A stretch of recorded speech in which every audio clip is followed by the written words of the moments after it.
I got to stop being angry because I got one of my favorite guys on with me today, Cory Hughes. He's all about JFK, but he's also all about history too. And you know what, Cory? What I'd love to do today, if it's okay with you, is I'd love to be able to talk a little bit about history before we get into JFK. What do you think? Sure, and thank you for having me.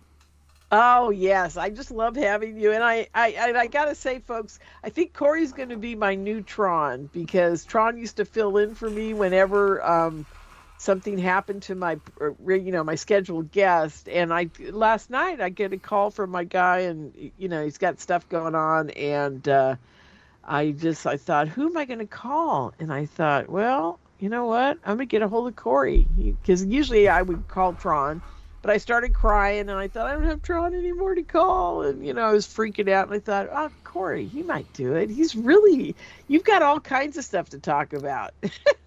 Usually it So seems that way, huh? yeah, it does. So I thought, you'd probably love to come on. So here we are. So I love having you and thank you so much. Now, before we get going here, give everybody just a brief background about who you are because I don't know that, they've heard you before here on the show. I get all kinds of new listeners all the time. So, Sure. So, I'm a full time historian and podcaster and author. My book, A Warning from History, came out in October. I was a cop for about 8.5 years before making the transition into media and podcasting in general. I spent about 3 years studying World War II and the Holocaust before I started my Kennedy research in July of 2018. So I just hit 6 years, really, as a mostly full-time Kennedy researcher. If you're interested in Kennedy research and like really deep Kennedy research, you should check out my podcast, Cory Hughes' Bloody History. It's mostly a daily. I end up doing about 4 to 5 a week. And we dive deep into the documents. We've been on, we've been on Jack Ruby for the past 7 or 8 episodes. Before that, we spent over 2 months on Mexico City, Oswald's alleged, let me call it Oswald's fictional trip to Mexico City, the trip that never really happened. We spent over 2 months just on that incident alone. And so, yeah, it's a really, I say we, me and the audience, it's a very deep dive into the Kennedy assassination. yeah, it's amazing. And hopefully Cory's already agreed to it. We're going to be starting to post many of his JFK podcasting shows up on JFK Truth TV. So they'll get a bigger audience and then people will go over to his podcast and we're going to do the Kumbaya thing and share with each other, unlike the rest of the community who could... who doesn't like to share anything. It's all theirs and no one gets to know about it, which is just so insane. It's mind-boggling. Hey, I got to tell you a funny story, Cory. You're going to love this. I'm at Contact in the Desert, one of the biggest UFO conferences every year. And I'm there, and I see this guy in a tie-dye T-shirt with beads around his wrist and a pair of jeans. And I'm thinking, I know that guy. How do I know that guy? And then it dawned on me. He's handing out flyers for the RFK Jr. campaign and talking about how RFK Jr. is going to do the UFO disclosure stuff, right? So I'm looking at him. I go, who in the heck is that? Then it dawns on me, it's Dick Russell.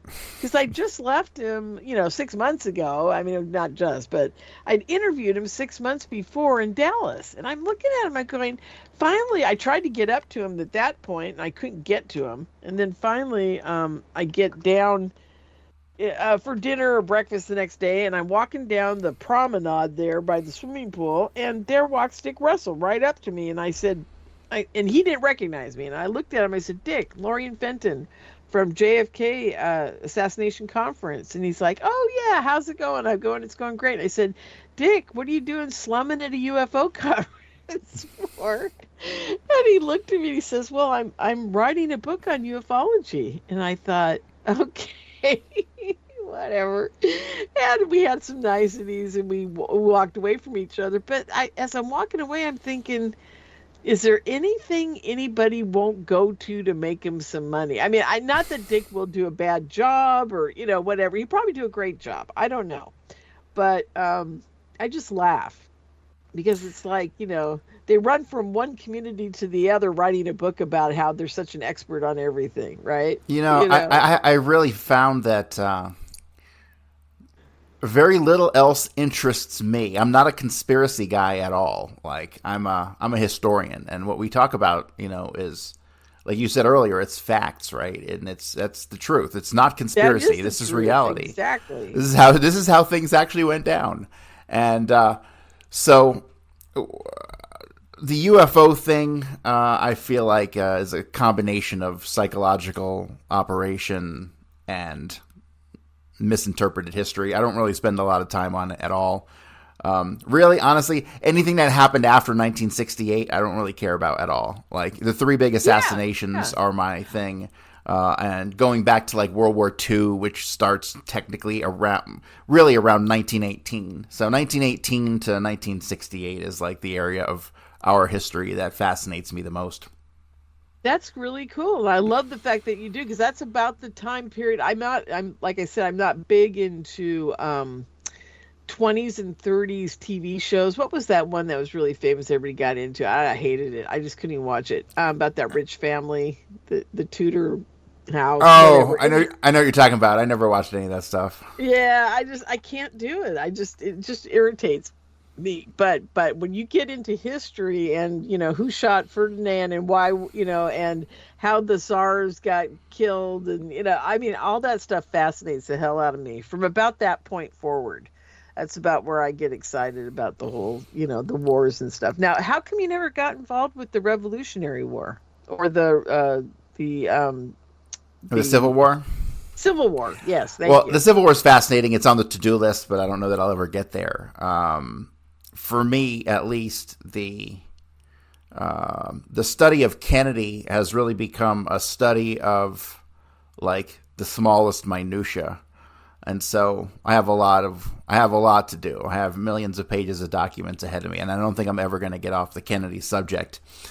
And one thing you find when you get deep into Kennedy is that it connects to everything. It is like the center of a spider web that everything else connects to. And things before it, you'll find people who will go on to be involved in like greater world events, right? You'll find the Israelis start poking their head into American history just after World War II, before there was even an Israel. You have Ben Gurion, Menachem Begin, Yitzhak Rabin, Yitzhak Shamir, all these guys here in America, making friends with the budding intelligence community and then kicking it with their mobster friends who... That relationship between the mob and the pre-Israeli Zionists is like the most important relationship in history that nobody ever talks about. Because honestly, if it wasn't for the financial infrastructure built up by Meyer Lansky and the United States Mafia, there probably never would have been an Israel. That's true. That's absolutely... Most people don't even know that. And I figured that out a long time ago. And here's something else I want to throw into your mix for you. I'm watching Mike Prince? I can't remember the name of Prince, who owns Blackwater. His dad started Eric Prince. Eric Prince, thank you. Okay, I'm watching Eric Prince the other day for just a minute, and he's talking about the impending war that we're going to have because we've got all of our fleet in the Middle East and blah, blah, blah, and we're talking about it, or he's talking about it, and he says something very interesting because then all my bells and whistles went off. He says the Israelis... The reason we're best friends with the Israelis is because they have the power of software. They run the economic software. They run economic software. And I thought that was a weird statement. But then all my bells and whistles went off. I'm watching Unsolved Mysteries in the 90s. Okay? And as soon as he said that, it went back to Robert Stack and the whole mystery about the Hasidic Jews in Israel and New York that broke into the U.S. and world banking systems and started holding millions of dollars hostage electronically until the governments of all the countries started paying them $1 million a year apiece just not to break into it anymore. Well, there's definitely a major blackmail aspect that I'm sure that went back to the Bobby Baker prostitution ring, and I'm sure even further before that. Yeah. You know? Oh, yeah. But I kind of, the way I see it is that Zionism in general is it's an ideology based on ethnic supremacy, and when you follow it through to its logical end, it is an ideology of global domination. Period. Absolutely. And it is an ideology that wants to assume power by subterfuge and backdoors and not by the will of the people. It's the ultimate in fascistic political philosophy.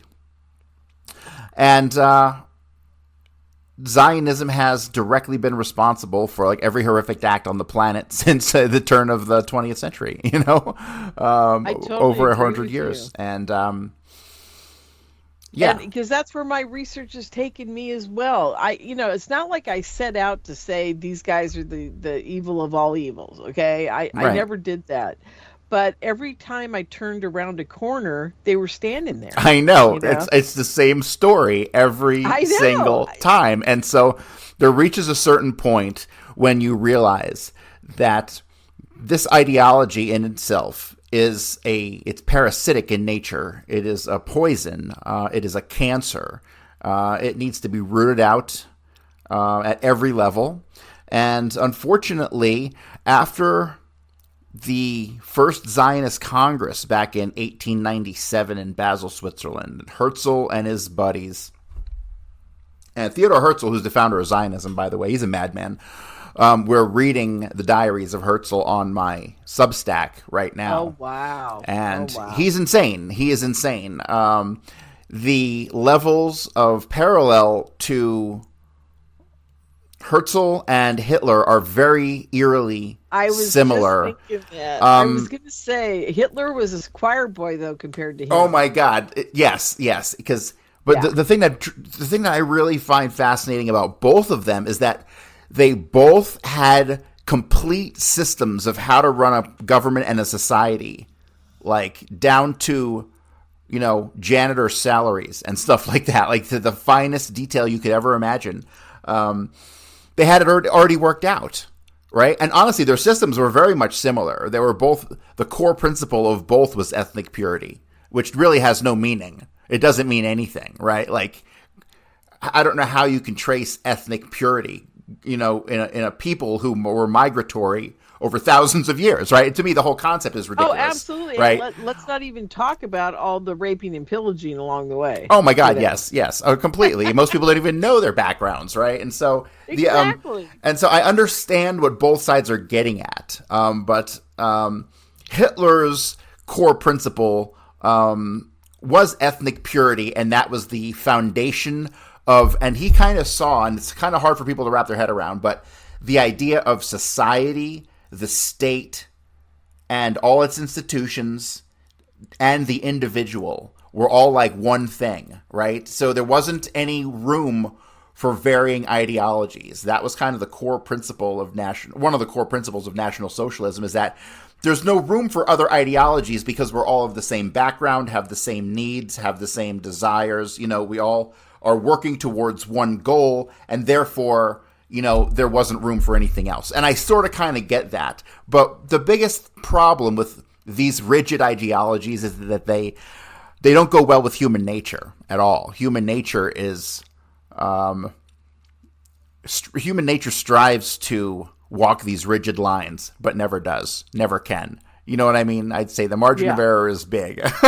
So when you put forth these ideologies, no matter how well intended or how practical in practice even, to a degree, when you have such rigid ideologies that govern the society, you're inevitably going to have revolt. That's just inevitable based on Absolutely. the inflexibility of it, right? So,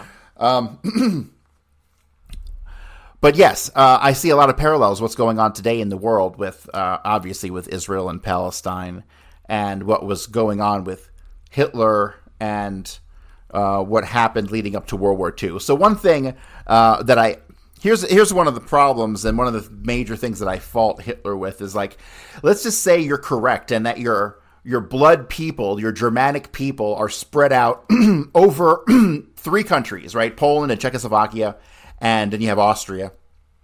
And then, of course, you have Germany, right? So 4 countries. And that's basically, you would have to carve out pieces of these various countries to encompass all the Germanic peoples and reunite them with their brethren, right, in Germany. Right. And so, but the problem is, like, when you lost that big section of land 150 years ago, right?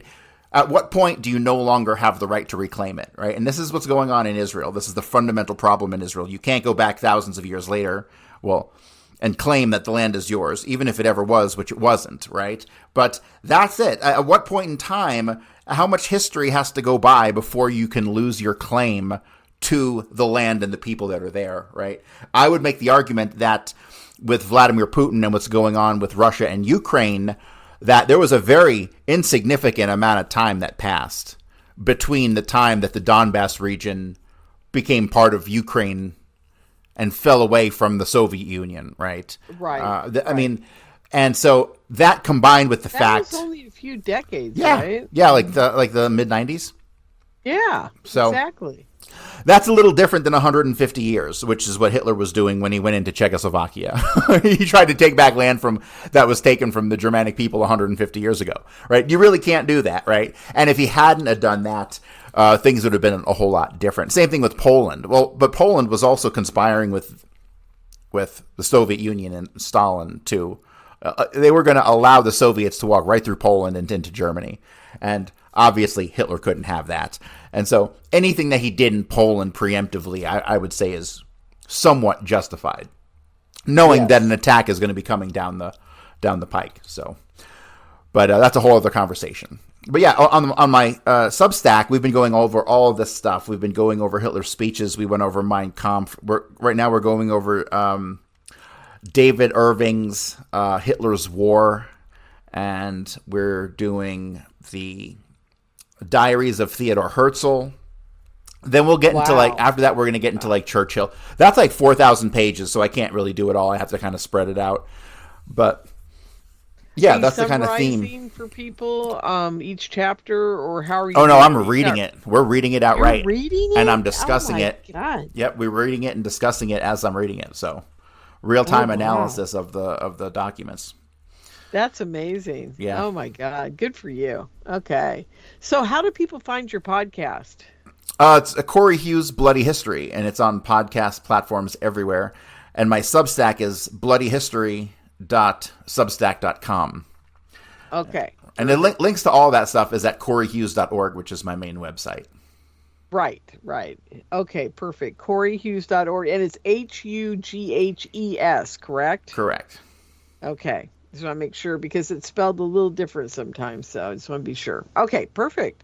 Wow. Okay, so tell me, because I want to talk about history up until the top of the hour, then we'll go into JFK, but or pieces of JFK or whatever you want to talk about. Hey, did you ever study RFK's assassination?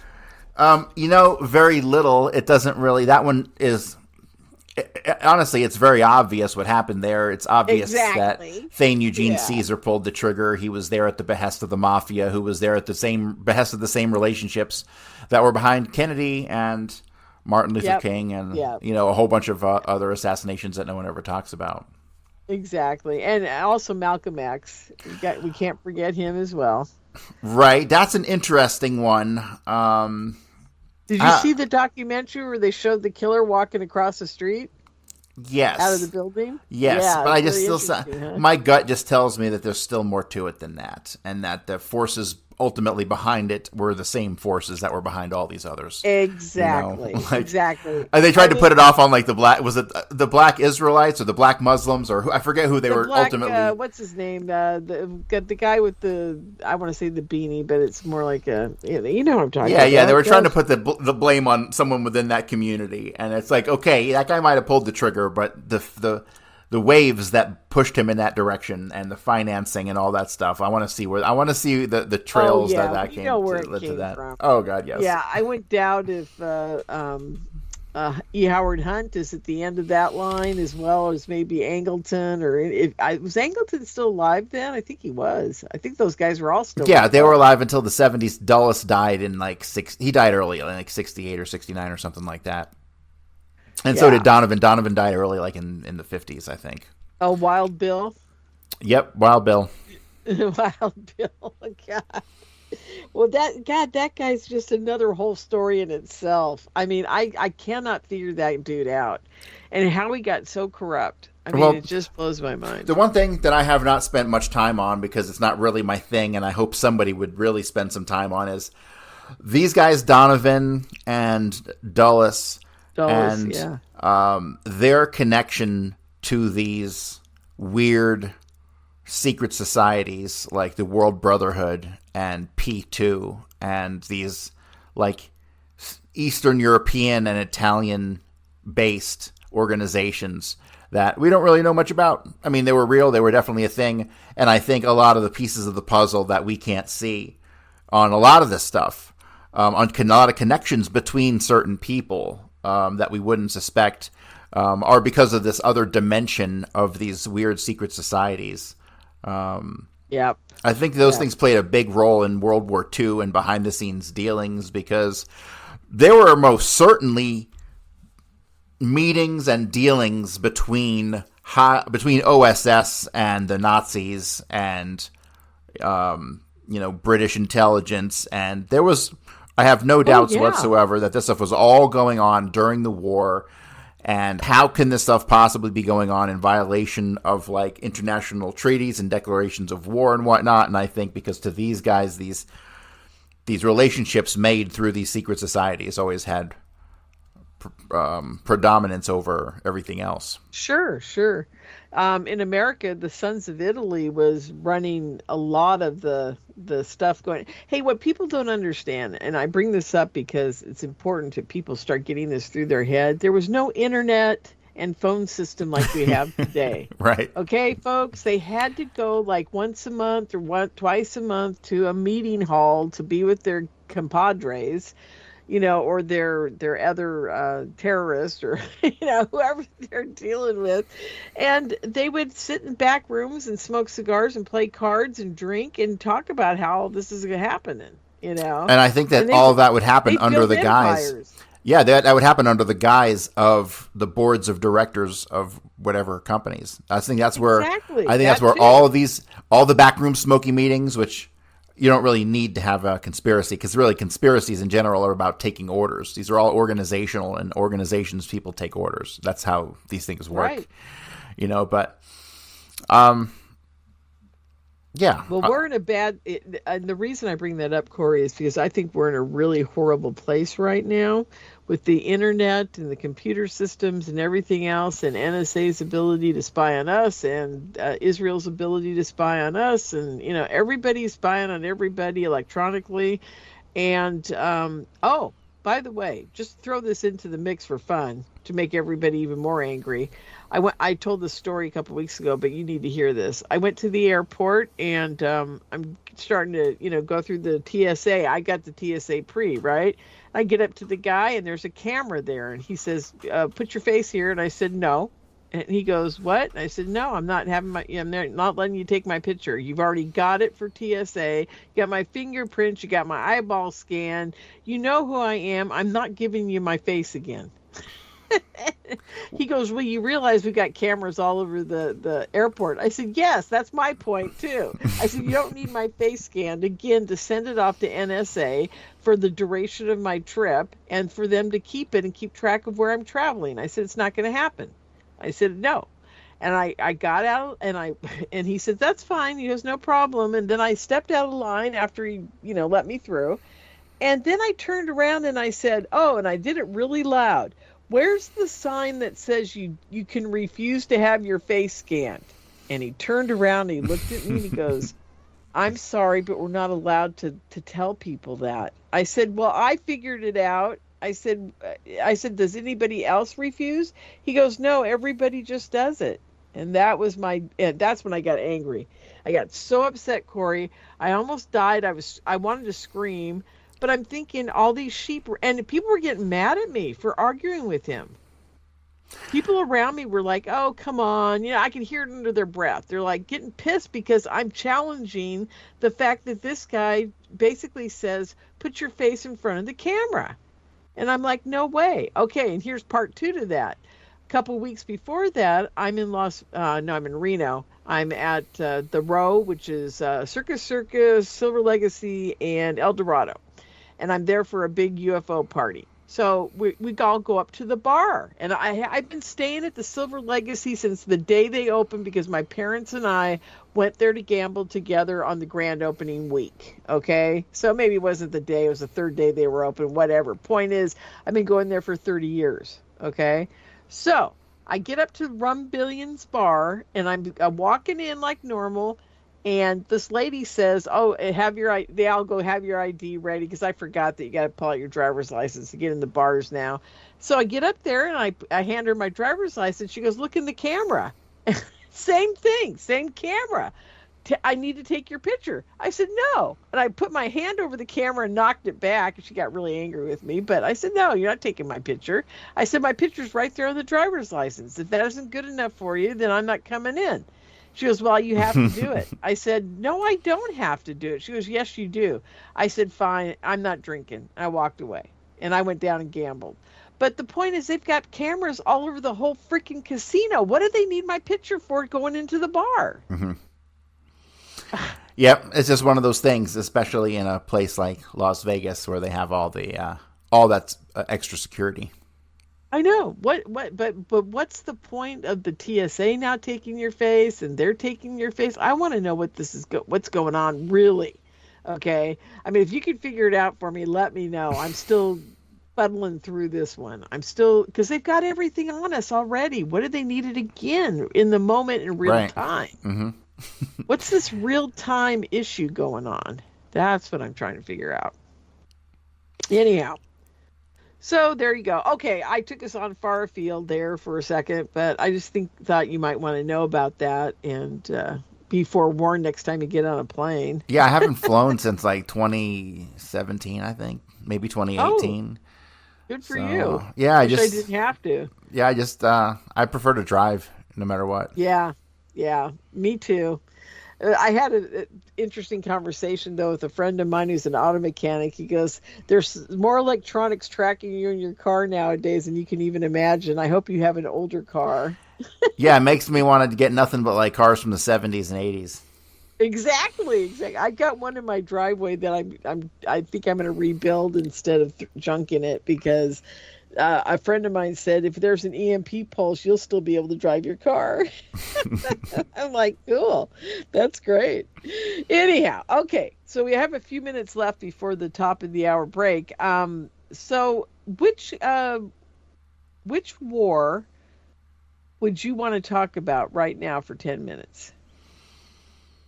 I'm not really much of an expert on any of them, including World War II. I'm more when it comes to World War II, even though I do a show on it, I'm becoming an expert on the personalities behind it, as opposed to, famous battles and whatnot.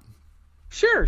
Okay, so let's pick World War II. Which is the one person that you would start with if you were going to explain how World War II happened or came to be? Well, ultimately, to me, it's a story of rebellion.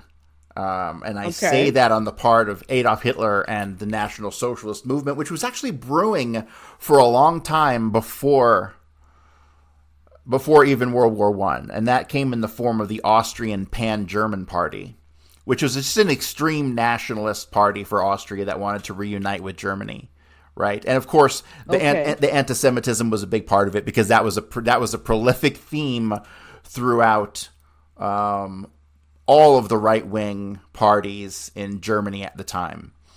So can you explain to me, I pretty much know the answer to this, but this is for the audience. Why did people not like the Jewish population in those areas at the time? What were they doing that they didn't like them so much? Well, number one, a huge part of it was just an immigration issue. Just like we're Right. seeing today. That was a massive Yep. part of it. And so Exactly. on top of that, there was a big failure to integrate, meaning and it's kind of natural for people to do this, but they all clung together in their own ghettos, right? Before Hitler put them in ghettos, they were lived in impoverished. They lived kind of in poverty before they were able to work themselves out. But the big problem with anti-Semitism in Germany going back then was really it was seen that Jews were infiltrating cultural aspects like the theater and ownership of newspapers and pushing news in a certain direction. It's exactly the problems that we're seeing here in I America was going to today. say Yeah. that sounds like right now. It's a Oh playbook. my This goodness. is a playbook being done to us by the same group of people that use the same playbook in post-World War One Germany. When you look into Wow. Munich and the rise of prostitution and the red light districts and pornography and all kinds, and the rise of the promotion of homosexuality and transgenderism, the first gender clinics popped up in Munich. So this was the kind of thing that was seen as degenerate and against the moral framework of the nation, right? That's kind of how the budding National Socialist Party saw that in the 1920s. But in the 1920s, and this is another thing, in the 1920s, it was an extremely rigid new ideology, right? So they had the framework was so stiff and rigid. But by the end of the war, by 1944, by late 44, that rigid ideology, particularly racially, had softened because Hitler had ended up recruiting millions of foreigners, of non-German and often Asian ethnic soldiers to fight in the Wehrmacht SS.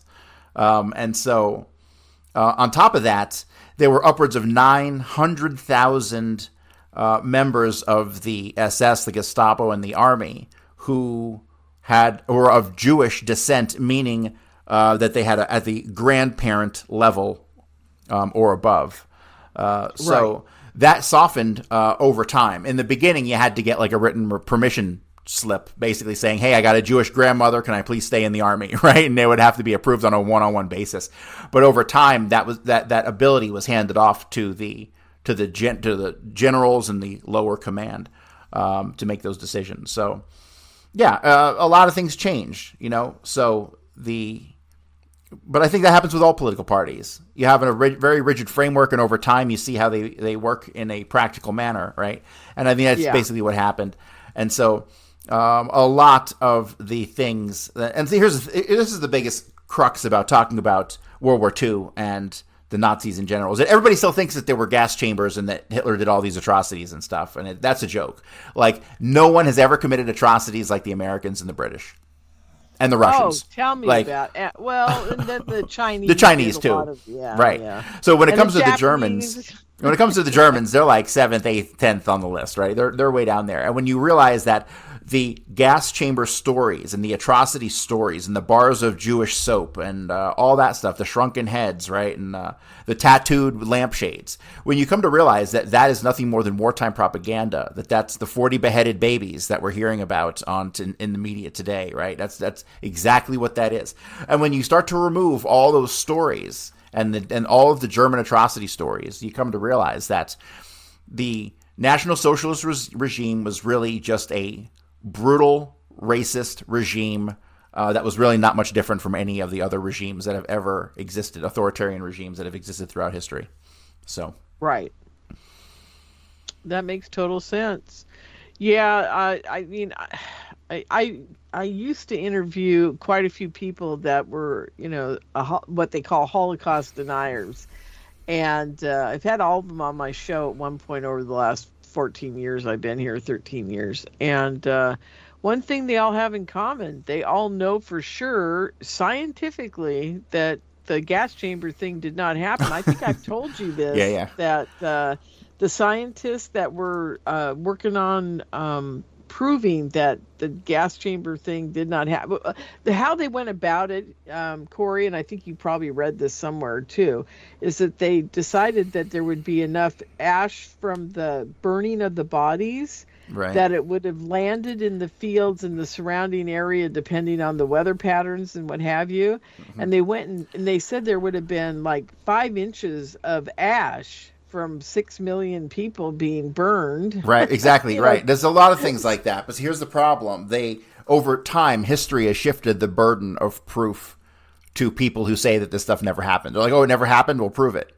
Well, it's kind of easy to prove, actually, when you go through all the data, but ultimately you have to realize that the burden of proof is on them. If you're going to say that the Nazis had a program of extermination that lasted for 4 years, and they exterminated 6 million Jews in gas chambers, 11 million if you believe the stories that they, of non-Jews also. If you're going to say that actually happened, you have to present some evidence, and they can't. There's no evidence. There's zero evidence, like nothing. And I could go on for days, but I know we got to go to a break. The amount of workers needed just to burn the bodies would be a whole operation in a whole city. Come on. Yeah, they'd still be burning the bodies today. Exactly. I mean, scientifically, oh my God, it's the break. Okay, we'll be right back. Yeah, let's talk JFK. We've done enough of the world wars. We were talking about the Holocaust, but that's okay. The Holocaust is such a dismal. It's such a dismal story. You have to be in a certain. It's never going away. You have to be in a certain mindset. Yeah, exactly. So, what about the JFK assassination caught your fancy? What was the very first item within it that caught your attention that got you down this path? Well, it's just the biggest mystery in the world, right? Biggest mystery of all time. Well, I think so. Yeah. You're talking to Miss JFK. That's what they call me now. So, there you go.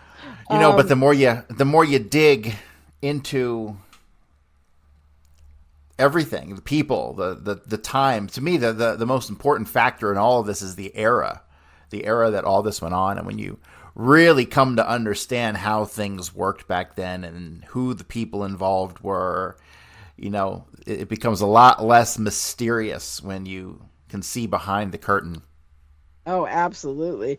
I know you're not a big fan of her, but the first time I met Judith Ferry Baker, it was 2012, it was 2012. It was the 49th anniversary of JFK, and I was invited to be the broadcaster for an event in San Francisco, and to meet her and St. John Hunt and quite a few other people. And I got there, and she sat down, and I really didn't know who Judith was at the time. And the first thing out of my mouth was, "Oh my God, I love the clothes of that era. What were you and Lee Harvey Oswald wearing?" So that tells you how much I like that era, because I do. I love the clothes. I love the whole thing, and I was there for it. So I grew up with the mini skirts and all that stuff. So anyhow, but she was there in the late 50s and early 60s. Was a little different. So, but anyhow, so yeah, that whole era is just fashion wise is fascinating. I can't even imagine conspiracy wise how crazy it would get. So.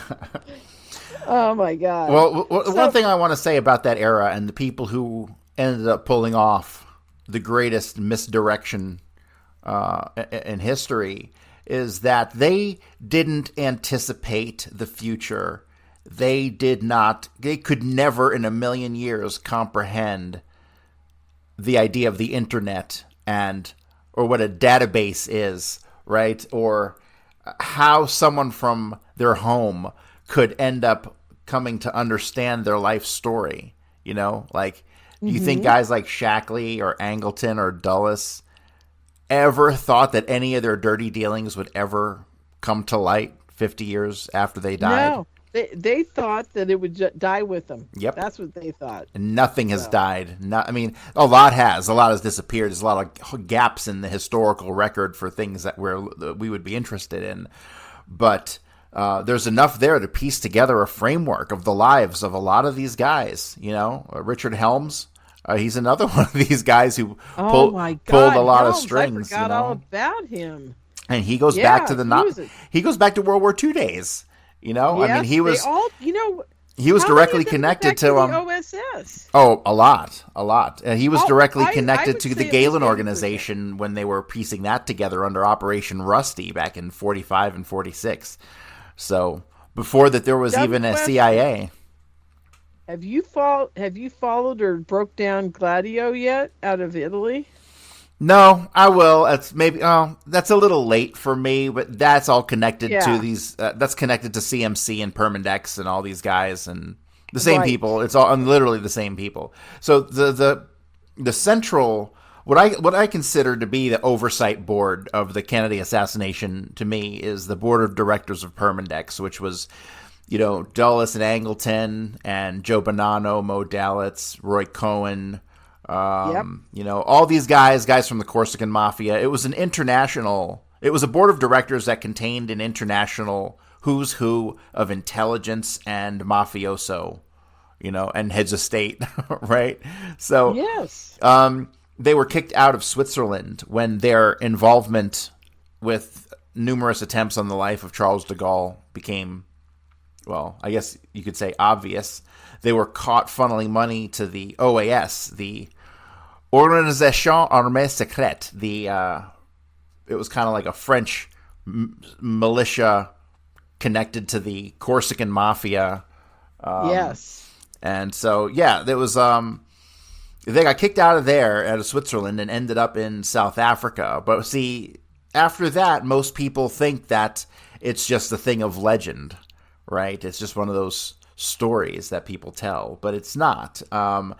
If you read the work of Michel Mehta, who wrote the book CMC, the CIA and Mossad Station and the Assassination of JFK, it is a phenomenal piece of work on the... I've never read that book. Yes. I have heard of it, but I've never read it. It's out of print, and I don't know why it's very hard to get, but I have a PDF of it I'll send you. But it's a fascinating read on the European aspects of the Kennedy assassination and some of the players who were involved with various other enterprises involving Dulles and Angleton and these guys, and the relationships that they had maintained since the war and some before the war. Absolutely. World War II is like really the hub when all this stuff started to come together. The intelligence networks of the British with the PWE and MI6, or I'm not really an expert on the British intelligence service outside of their propaganda units and the propaganda stuff that I studied. But and then let me ask you a crazy question. Ambassador Joseph Kennedy was there at the time. Was he involved in any of this? His name popped up once or twice in Operation Rusty documents that I've read, but not really to any degree where it would tell you anything. Okay. But Operation Rusty was the operation which took in Reinhard Galen and his organization and their documents and kept them together and formed the Galen organization, which existed from late 1945 until 1956, when the Galen organization became the BND, the official West German intelligence service. Really? So I didn't know they were around that long. I just thought it was a flash in the pan for World War II. Right, you would think so. But all I can really seem to find officially is the documents that were held by the various organizations in regards to the activities of the BND. Or the Galen organization before they were the BND. I can't find any documents whatsoever in regards to the intelligence generated by this organization, right? All there is the writings about them in briefings and whatnot, but none of the intelligence generated by this organization can I find anywhere. And do you think it's buried in a vault somewhere at the CIA's offices, or scanned into some kind of microfiche somewhere? Or it has to be because it has to be because that is the foundations of all of that's the foundations of everything that we brought into the Cold War with us, so to speak. Okay. That is the entirety of the German intelligence on the Eastern Front. The OST is what Reinhard Gehlen was in charge of. He was a brigadier general of the OST, which means he knew everything that was going on intelligence-wise between Germany and the Soviet Union. And so, when they realized who he was and what he was bringing to the table, they pretty much set him up for years before Dulles and these guys showed any interest. Like, the CIA comes about in mid-47, and they're aware of Gehlen and his organization operating somewhat independently, basically out of between Washington and Berlin, West Berlin at this time. And so it's but they don't. The CIA doesn't take over Gehlen's organization until mid-49, and the man who facilitated that takeover of the operation was Richard Helms, and so he was the one. He was all kinds of up in that operation, right? And this is in 49, way after the OSS days. But the Gehlen organization, you hear it dribs and drabs from other historians about their involvement in things like the cocaine trade via Pablo Escobar. I was just going to say, I remember reading all about them with that, South America, the drug lords, whatever. Anyway, right. Go ahead. And overall, the extraction of somewhere in the neighborhood of 200,000 plus other National Socialists, right? And so... Yes.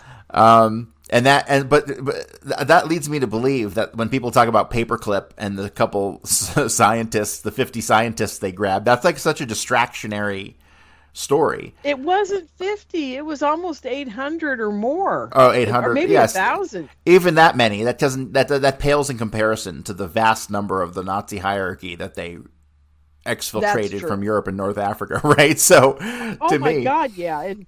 To me, like, no one ever talks about it or even knows about that, and they don't know about the connection to the Gehlen organization, nor because the Gehlen organization was a turnkey operation that was somewhere in the neighborhood of 700,000 at the end of the war. Much of that behind the Iron Curtain itself. But as that grew, by 1956, that had grown into an organization of millions.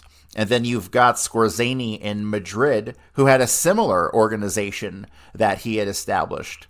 Not as big in size. I believe that one was in the neighborhood of 350 to 400,000. But that's a lot of spies at the disposal of the intelligence community, which at the time included the budding Israeli service after 48. So interesting, very interesting. Do you have a chapter in any book about the Gehlen organization? What you did find? Oh, so the best place to go for Gehlen stuff is there is an OSS archive on Gehlen that's got a ton of, it's got probably 500-600 pages of documents. Not a lot, but I mean, it's a decent amount to get you started. And then there's the Service. The Service is a book by Reinhard Gehlen on his actual memoir, which is available to download pretty much for free anywhere. Do you believe any of it? I mean, it's hard to say because I have looked at that book in the past. Mm-hmm. And I just read a few passages from it. I didn't own it. I was on somebody else's bookshelf. Anyhow, bottom line, as I was reading, I thought, I don't know if I want to trust that anything he says in here is true. What do you think? A lot of it's very matter of fact, and he does talk about specific incidents during the war and specific generals who were in charge of things. and they all correlate. I mean, I don't see him as having a real reason to.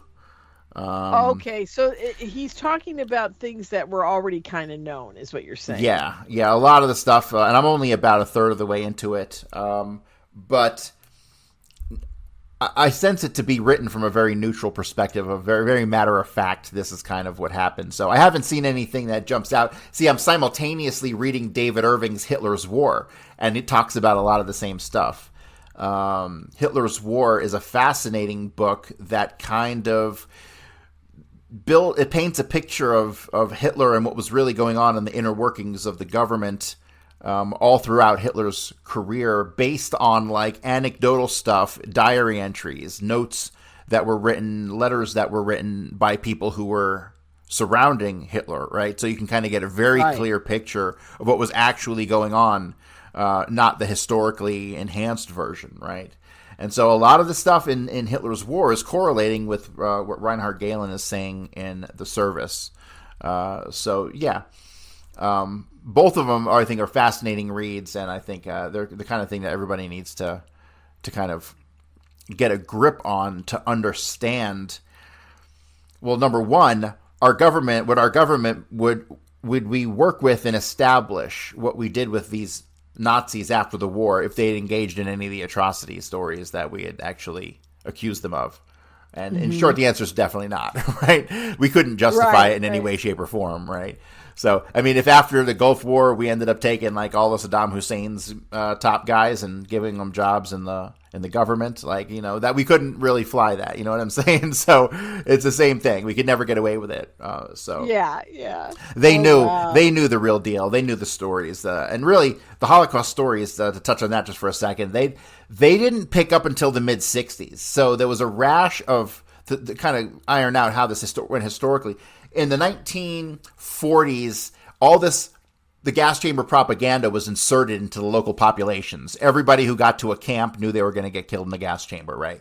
That is like defeats the purpose of why they say that they were hidden and whatnot. So really it started as propaganda spread by the OSS, the PWE, you know, the Russians. But after the war, real historians were investigating the camps. They wrote real books. They never mentioned any of this stuff. There's no mention of Jewish suffering because statistically it was a anomaly when looked at compared to the vast numbers of people who died during the war. Right? It was such a small figure that it was never really touched on historically. And it wasn't until the mid-'60s when Raoul Hilberg wrote his book on the liquidation of European Jewry, where he came up with a number of 5.1 million. And that revived the story. It's like you will never find a book that mentions the Holocaust before 1965 or 67. It just doesn't. Yeah, it just doesn't exist, right? Yeah, so you have to kind of understand that and realize that the guys who were running our intelligence community and the head guys in the army, you got to realize they're not dummies, and they didn't incorporate any of those atrocity stories into their factoring whether they or not they were going to work with these guys, right? Yes. Yeah. So. Now we got to say one thing right here, though. They did have prisoner camps, and they did have work camps, and they did have all that stuff going on. And yes, people were liberated that were skeletons because they hadn't eaten right for years. But there were a lot of issues going on with that. And what people don't understand is even the German officers in the camps were very thin too, because getting food at that time was not an easy feat for anybody. Right. All those pictures those pictures of people who were starving. That only happened in the last months of the war. Exactly, but basically in January and February. Well fed before, so getting to be that skinny in a few months wasn't an impossibility, is what I'm saying. Right. The supply lines over the years dwindled. Yep.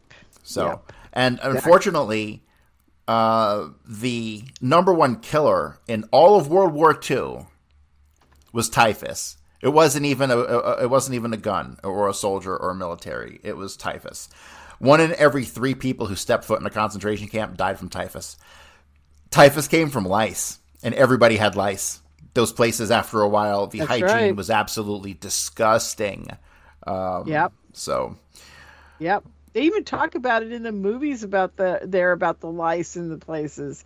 It's just, it's uncontrollable. Once it gets going, to eradicate it, you've got to completely sterilize the whole place. I mean, good luck with that, right? And that's where the stories of the gas chambers originated from, because what you have are facilities within each camp that use Zyklon B, the delousing facilities, and the mobile delousing vans that they had that they would drive around and hook up to a window, and they would basically gas an entire building to delouse it, to help to keep everybody alive, And those stories were twisted into the homicidal gas chamber stories.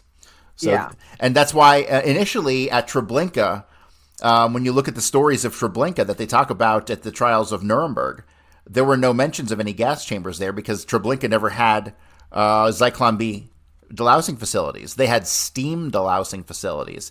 And so when you read through the testimony at the trials at Nuremberg, what you'll find is that the testimony revolved around everybody getting steamed to death in Treblinka, not gassed to death. You'll not find a reference to any gas chambers at Treblinka until like the 1970s, when all of a sudden, out of nowhere, they realized that they were gassing people using diesel engines. But then the diesel engine story got debunked because diesel fuel doesn't create enough carbon monoxide to kill you. It'll make you sick, but it won't kill you. Right. And so they had to revamp the story. And so in the 1980s, and I actually have the couple stories they came out with in the 1980s, they're like, oh, yeah, it was never a diesel. It was a regular engine that they took from this type of Russian tank or something. And like the story kept evolving every time it got debunked. Wow, that's pretty crazy, I gotta say. I mean, hey, look, it was an atrocity. Everything was bad during war. Yes. I mean, there's no getting around it. But to take a whole population of people. Hey, what about all the gypsies? What about all the gay people? What about everybody else that was getting killed? There were many more gypsies at the time than there were Jewish people, if I remember correctly, at least in Romania and Poland. And geez. And some will even make the argument that the gypsies were homeless and filthy, and that when they were put in the camps, they actually had access to like food and showers and in education. That's and such a lie. Oh my God. Anyhow, my point to all this is, thank God you're looking at history for what the truth of the matter. I'm not saying that we're debunking the whole Jewish myth. Right. Okay. We're just saying this is the truth. And it's like this whole black slavery thing. Hey, look, I'm part Irish. My ancestors were slaves too. Mm-hmm. Okay. So why am I not getting reparations? Oh God, it's mind-boggling to me, the whole thing. People twist history into what they need to make money from, right, Cory? Yes, and to perpetuate agendas in general, right? And that to me it's hard to separate the study of history from the study of psychological warfare and propaganda. And that is like that was an intricate part of my studies when I started studying the Holocaust back in like 2015. It's because when you get into like the OSS and the Psych Warfare Unit and guys like C.D. Jackson, I know you know that name. C.D. Jackson was the number 2 guy under General McClure in the Psych Warfare Unit of the OSS, and all the psychological warfare stuff, the programs, and how to do propaganda was all designed by a guy named R.H. Knapp.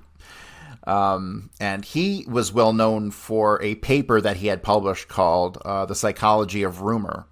And so that's, to me, the birth of all of it. And then when you start to dig through some of the OSS communications, the internal communications around May of 1942, you start to find internal references to,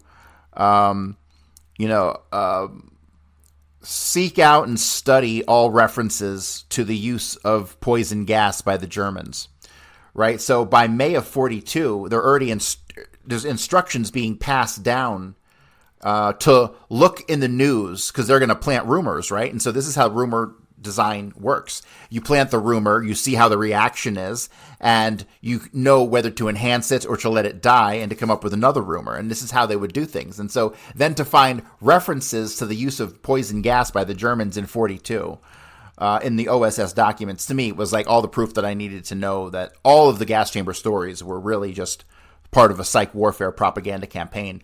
And then when you look into some of the other allegations are crazy. Like they had what I call the Nazi spanking machine. So this was testified to at Nuremberg, that allegedly if you stepped out of line, they had this thing that was operated by a hand crank, and the SS would crank it and it would smack you on the balls 50 times with like a stick that was attached to there was another one that they would have you stand against a wall to where it would look like you're going to be measured in height. But then you'd step on this machine with a little platform, like a little scale. But when you stepped onto it, a rod would shoot out of the back and poleaxe you in the back of the head and kill you. And so when you go through the Nuremberg trial transcripts, you will find 100 different torturous ways that the Nazis killed people, none of which ever happened, all of which were planted pieces of psychological warfare that over time became history. But fortunately, in the last 10 or 20 years, a lot of this stuff has been debunked, right? The Jewish soap has been completely debunked. Historians now recognize that was propaganda. The lampshades with the tattoos, they admit now that's all propaganda. And that stuff all stemmed from like the trial of Ilse Koch, the bitch of Buchenwald. Oh, yeah. Right? Because she was put on trial for allegations that she was torturing prisoners and had tattooed lampshades and stuff, and the Nazis found no evidence of it, and so she was found not guilty. So that's how that went. Because there was no evidence of it. It was all propaganda. It was all that's a big part of war, is the psychological subversion. You want to turn the people against their government, right? You want to plant rumors that the government's doing horrific things so the people can't support them. That was a huge part of the OSS operations during World War II. What the CIA would go on to call, what was it? Was it executive action is what they called propaganda? Or was that the assassination program? Oh, but they had a term for the covert action is what they called it. Covert action was the propaganda. Executive action was the assassination. But yeah, I mean, that's like David Atlee Phillips was doing down in Mexico City at the time of the assassination. He was the head of Cuban operations, but he was the head of covert action, which means all he did was propaganda. So propaganda has been a huge part of every single war. And the thing about propaganda that I came to understand is that it is meant to inundate you. And it doesn't matter if you're a friend or an enemy. It's information. It's a lie that they push to everyone equally across the board. So that just goes to show the disregard they have for the people that they're supposed to be protecting and defending and fighting for and all that stuff. Oh, absolutely. Yeah. I'm going to go down a path that I don't think you go down, but I just was wondering if you know that Operation Gladio people were the killers of, this is just a friend of mine's opinion, the killers of the the Zodiac killing, not Zodiac, I'm sorry, the Manson killings, the Manson family killings when they killed everybody at the house. Right. People are pretty much really stupid when it comes to that, because I don't know if you know anything about it, but even what's her name, LaBianca, the daughter of the lady who ran the mind control operations in San Francisco, the money laundering portion of it. Anyhow, she was stabbed in a circuit. She was stabbed from all directions about 10 times with each bayonet that we could figure out from the photos that I was actually able to get my hands on at one point. That this woman was killed by a Gladio style 3-person operation where they would go in, as stealthy and kill people, right? That was their job. So anyhow, long story short, have you come across anything where the JFK assassination, not being done obviously with bayonets and stabbing and all that, but that they covered up the fact that there was European participation in the development of the assassination plot.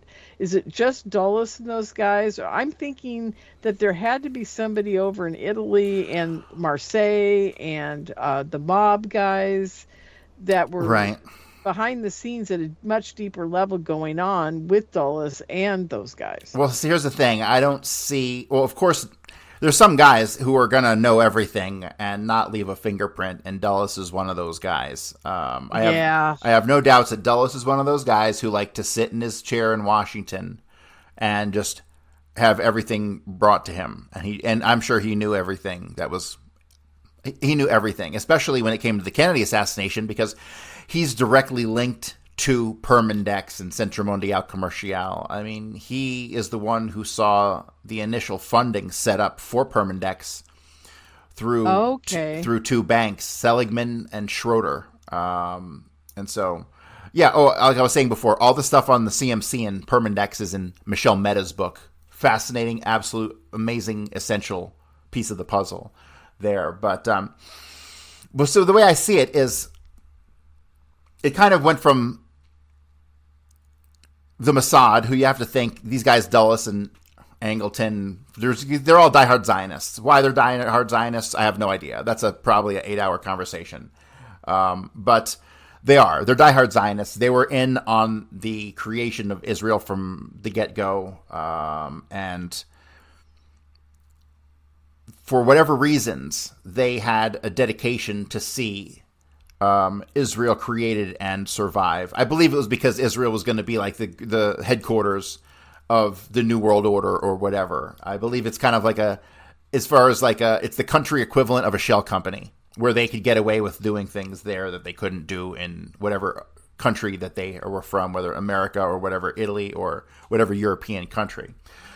And so I kind of see Permindex as a central hub of these people and their oversight of the assassination, which then filtered down to Centro Mundial Comercial, which is just a smaller money funneling operation, which was headed up by Louis Bloomfield out of Montreal.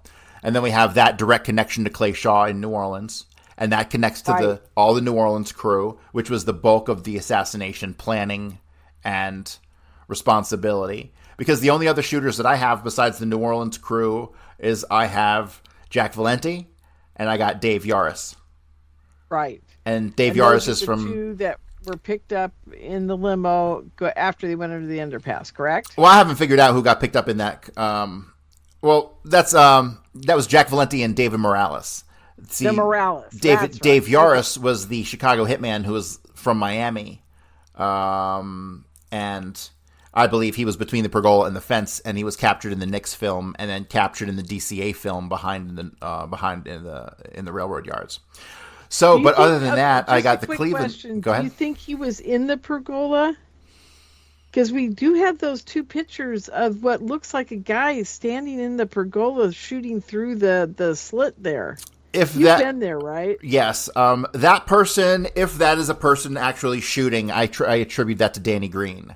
Because Danny Green, okay. I have as the tall tramp, and Danny Green, when you study Danny Green, he was a sniper trainer in the Marines. And so he went from being a sniper trainer in the Marines, and he got that position within a year of being in the Marines. So he was a natural. He got in there, they put a rifle in his hand, and within a year he was an instructor. And then he gets out of the Marines and he goes to work on the railroads for the Genovese family in New York. And somehow by 61, I think by 60 or 61, he ends up in Cleveland. And he's working for the Longshoremen Union. And this is the funny thing. Like, he came out of nowhere to take over the Longshoremen. Like, he was an absolute nobody, and then he was the president. He was the boss, right? And so you don't do that without the mob. And so people say that he had a problem with the mob, and he went to the war with the mob, and he did go to war with the mob, and then mob ended up killing him, and he tried to start his own little Irish mob. But people who talk about that ignore the fact that in the early 60s, he had to have been working with the mob for him to get that position in the first place. And then I pegged him as the tall tramp. And so the tall tramp, Very interesting. The old tramp is Leo Masseri. And so Leo Masseri was working under James the Cavoli and the Cleveland mob at the time. Okay, now wait. Why is Chancey Holt saying he was that one? That's a good question. I think he's just okay. So here's the deal: the old tramp is old, right? So the old tramp is Chauncey Holt was like in his 30s at that time. Like this is ridiculous. Everybody keeps saying it's him, and I keep saying it's not him. No, it's Leo. It's Leo Masseri. It has a couple good pictures of Leo Masseri that when you see, you're like, oh, it's obviously him. And so and then these people that are dumb enough to actually believe that it's E. Howard Hunt. Oh my God, I can't believe how stupid they are. And so what you got there look alike. And so when you have the three tramps there, and I don't want to get into the short tramp, that's a whole nother barrel of monkeys or can of worms or whatever the saying is. But but when it comes to Danny Green, it's clearly him because he got a very distinctive curl in the front of his hair. And when you look at the pictures of when you look at pictures of him from '62 and early '63, it's clearly him. I don't know why it's taken so long. And he's like 6'3". The guy's super tall. I mean, it's not really that hard to put that one together. But then when you come to realize that's Cleveland and that David Ferry went to high school in Cleveland and grew up in Cleveland, and in the months leading up to the assassination flew up to Cleveland multiple times, to me it just became obvious that that was them, and that David Ferry, for whatever reason, had maintained contact. There was a priest up there who was at the high school, St. Ignatius High School is where David Ferry and Danny Green both went to high school, believe it or not. Interesting. So the connection between the two of them was they were both they're both mentioned in regards to a certain priest who was like the head priest there. So I kind of pegged this guy, and there were some letters from David Ferry to this priest in the years surrounding the assassination. So, and that doesn't even connect to like Ferry's, what I believe Ferry's, the proof of Ferry's child trafficking operations using the Civil Air Patrol as cover, because he had a guy named George Hyde, a Reverend George Hyde, who was out of Atlanta, who he was known to make frequent trips to go see and bring kids with under the guise of the Civil Air Patrol.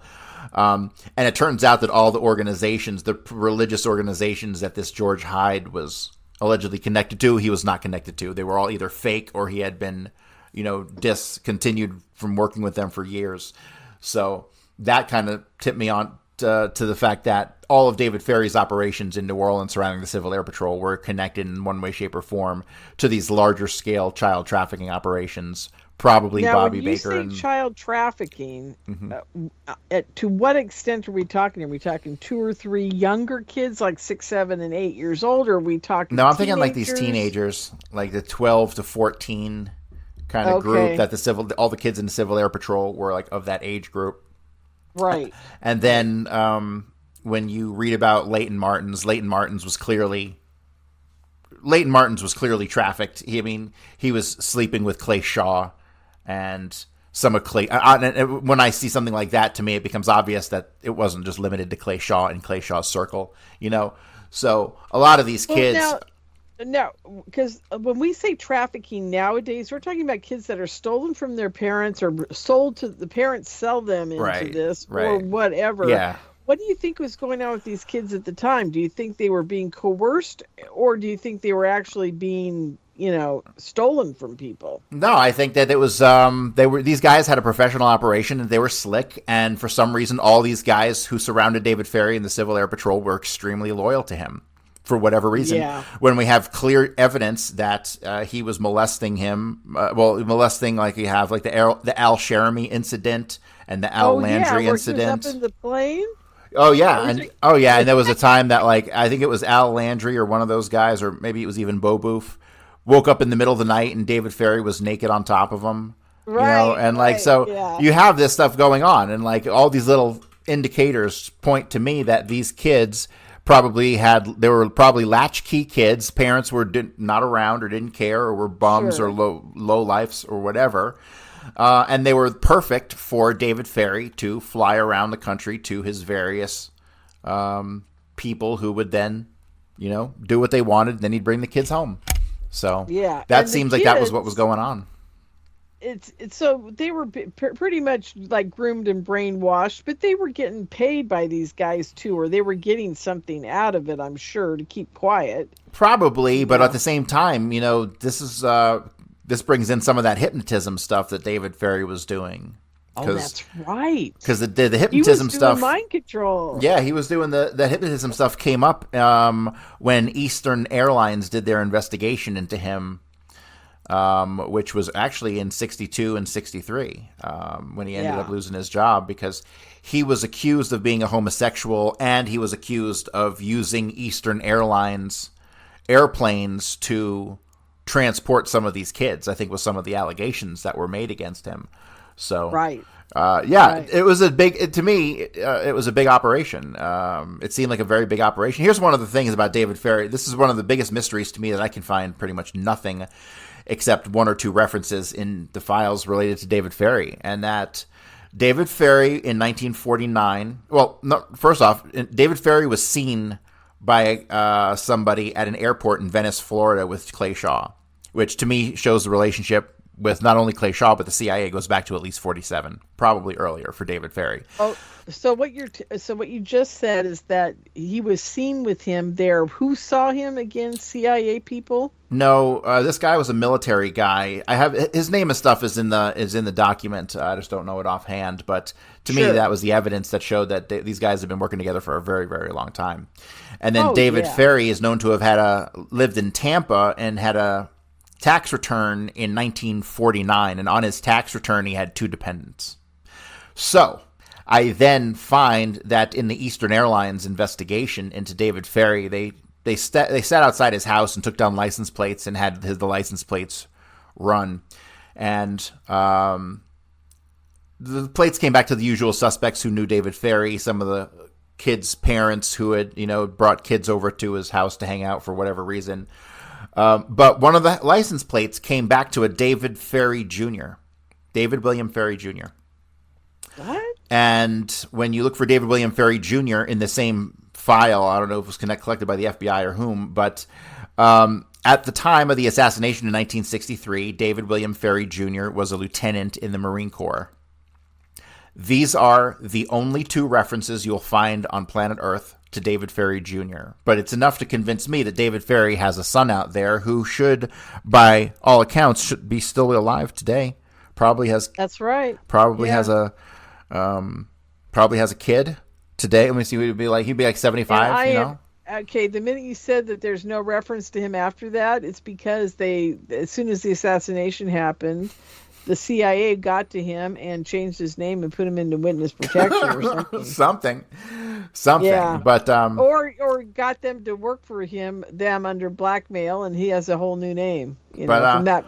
But yeah, this is something that never pops up. David Ferrie having a kid and was married in 1949. That's pretty wild. No one ever talks about that stuff. I mean, it goes just to show. To me, I find the stuff that goes to show what people's true character and nature is fascinating, and that's exactly what that does, because it shows he wasn't strictly a homosexual. He would stick it anywhere. You know what I mean? He was one of those guys.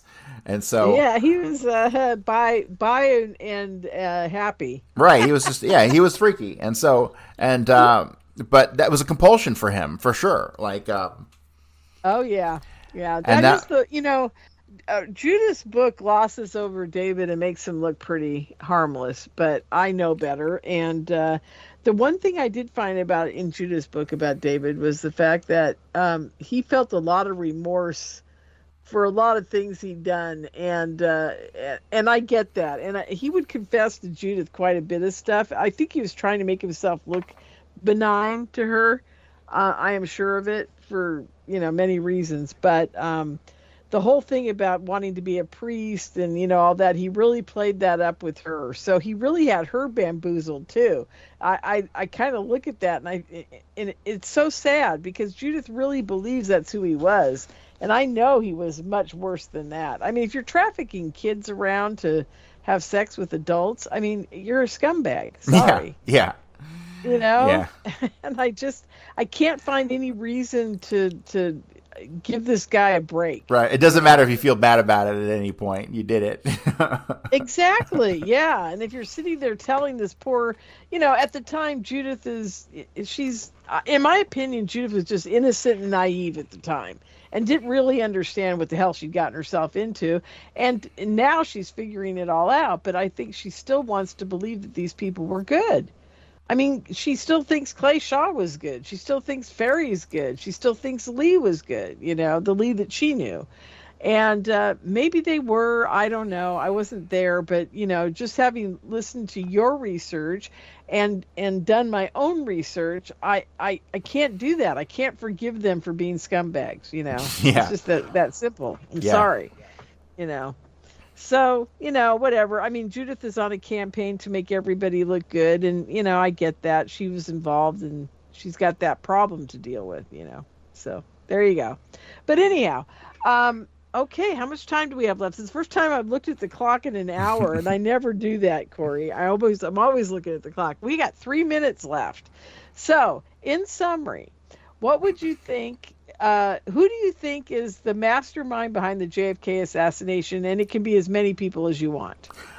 Well, you have different aspects of it that all have to come together, in order for it to work. There's a lot of moving parts. So you can look at various people and say, well, this person knew all these people over here, so he was an intricate person over here, right? Like George Joannides spent the summer of '63 in New Orleans. He's from the JM Wave station, right? I put all of those JM Wave guys in Dealey Plaza. Ted Shackley, George Joannides, and Morales. I put all of them in Dealey Plaza, right? So they were all intricately involved in the planning of the assassination. Then from there, you've got all the guys in New Orleans, which is, to me, you've got Clay Shaw, David Ferry, all of Ferry's guys, William Seymour, Lawrence Howard, Lauren Hall, Kerry Thornley, who else? Sergio Arcacha, Emilio Santana.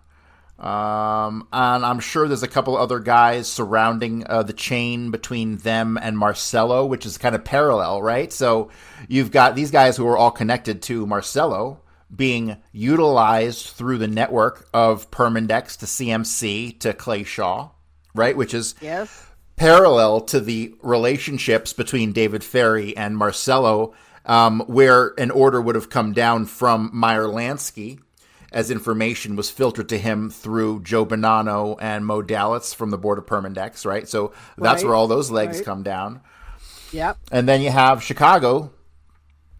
You got the Giancana, obviously, the connection there being Meyer Lansky to Hyman Larner to Sam Giancana to Dave Yaris and Lenny Patrick, who I put both there up on the knoll, right? Yeah. And so then you've got the connections to Jack Valente, which there are plenty. You've got connections to him through the ZR Rifle files, where I put him in contact with Sturgis and Jean-Pierre Lafitte, who was one of two guys who were QJ Win. And then you've got his familial connection to the Traficante family, because if you recall, when Anton Cermak is arrested in Miami, he's killed in Miami, and they arrest Zangara. Zangara is arrested with Andrea Valente, who worked under Traficante Senior. And That's so, right. I forgot about that. But I've also, Jack Valente's sister went on to marry Ted Dinerstein, and I also. Right. Guess what? The show's over. Okay, quickly. Bloody History. BloodyHistory.substack.com. And CoryHughes.org. .org. Yeah. Okay, great. Okay, you guys, you got a real treat today. I hope you enjoyed it.